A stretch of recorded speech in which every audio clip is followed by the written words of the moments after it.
Batman Rises Sin Tzu is an interesting game. From what I can cover, in addition to being a follow-up to Batman Vengeance, its primary goal was to introduce a new villain into the Batman mythos, Sin Tzu, drawn by Jim Lee of all people. Far as I can tell, he failed to make an impression, and has remained a relatively obscure Batman villain. Wasn't even in the Lego movie. Guess it says a lot about this, but let's start with the plot of the game. Here we go, this is going to be short, there's not a whole lot to say about it. This time around, the story revolves around Sin Tzu trying to outsmart Batman, and by doing that, he releases 3 villains who are all different from Vengeance. This time around, we have Scarecrow, Clayface, and we have Bane. Gordon has a problem with Batman in that he's sworn to secrecy, and thus he can't tell Batman about Sin Tzu being in Arkham, but it's pretty minor. One thing I don't understand is that while this game has 4 playable characters, only Batman appears in the cutscenes. So if you're playing as Nightwing, Batgirl, or Robin, you're going to be awfully confused as to why only Batman appears in the cutscenes. They couldn't take the time to make 3 additional character models? There's one interesting part where the villains invade the Batcave, because Sin Tzu expects Batman to take the so-called weapon of mass destruction, but it turns out to be Bane. He never said bomb. He said weapon of mass destruction, and that is me. Yeah, that's a generalization. By the time you wake up, you'll long since have forgotten where the Batcave is.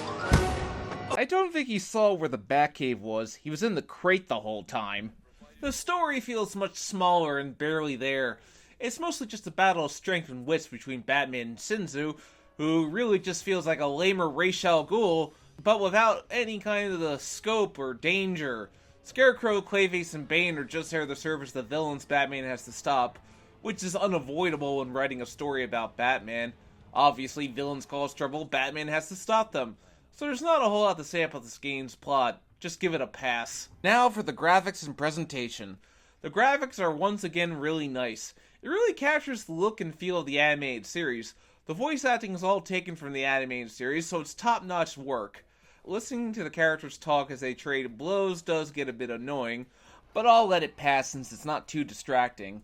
I love the sound the characters' fists make as they attack their opponents. The music is catchy and gets the job done, so there's not much to say here. Let's move on to the gameplay.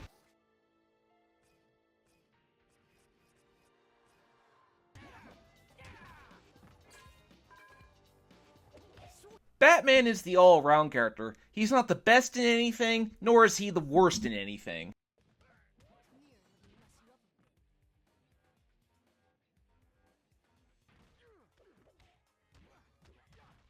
Robin is small and agile, but on the weaker side as well, which makes sense since he is a kid. You can play with 2 players, and I noticed that the better your characters do, they will encourage the other as well. So it's nice to have options as to who you want to play as. Pity about the whole only Batman is in cutscenes thing. The game is different from the previous one, which had platforming attributes. This game is a straight up beat 'em up, and hey, I love the Ninja Turtles games for being those, so I can give this a shot. It's monotonous, but satisfying as all hell to knock your opponents down with combos that are easy to pull off.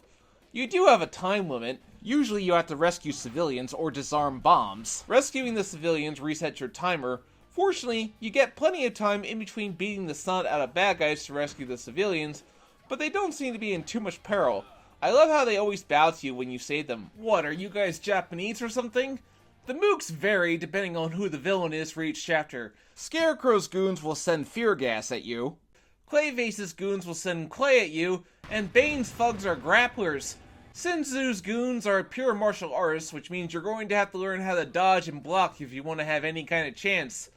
This is where I really discovered how valuable the power moves can be. When your red meter reaches the top, you can unleash an extremely powerful combo, and it usually knocks out your enemies in one shot. It's a great way for clearing multiple enemies. You can unlock various combos, but unfortunately, I noticed that every character tends to have the exact same moveset, just with different ways of doing the attack. It's kind of disappointing. I wish there was more variety. There's ways to manipulate the environment to attack your opponents. It does add some variety to the gameplay. Now let's talk about bosses. There's only 4 of them in this game, which is to be expected. The first, Scarecrow, is pretty easy as he tries to scare you with his scare tactics, but just keep knocking him down and knock him out.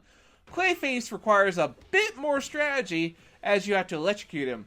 He's also a little sexist towards Batgirl. Get back in the kitchen, Curly. But there's not much to him. Bane is exactly what you'd expect. First phase, he doesn't have Venom, but then he activates Venom to come at you. Now for the final level. Sin Tzu is hiding in Arkham Asylum. Why does every Batman game have to have a level there?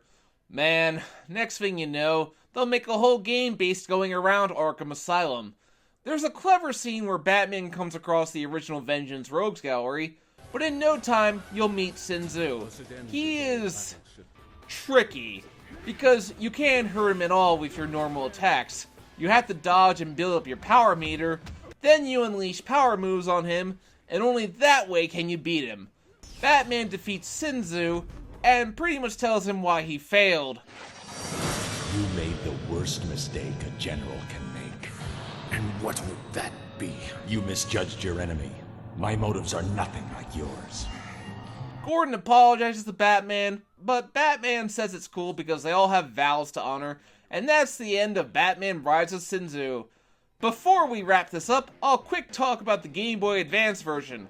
It's a 2D side-scrolling like the GBA Batman Vengeance game, but while that game had 4 different levels, this one is pretty much just that. Go from having multiple playstyles to just one, and it gets really repetitive really quickly. Lots of trial and error. Eventually it just keeps going, and I found myself asking, when does this end? Which is never a good thing. So yeah, I say skip the Game Boy Advance version. Batman Rises Sin Tzu is not bad. Not great, but not bad. It's just kinda there. But there are better Batman games, particularly the one we're going to be playing next time. It was time for Batman games to stop being hit and miss to becoming pretty awesome. We'll be playing Batman Arkham Asylum.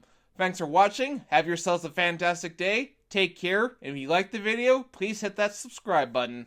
See you later.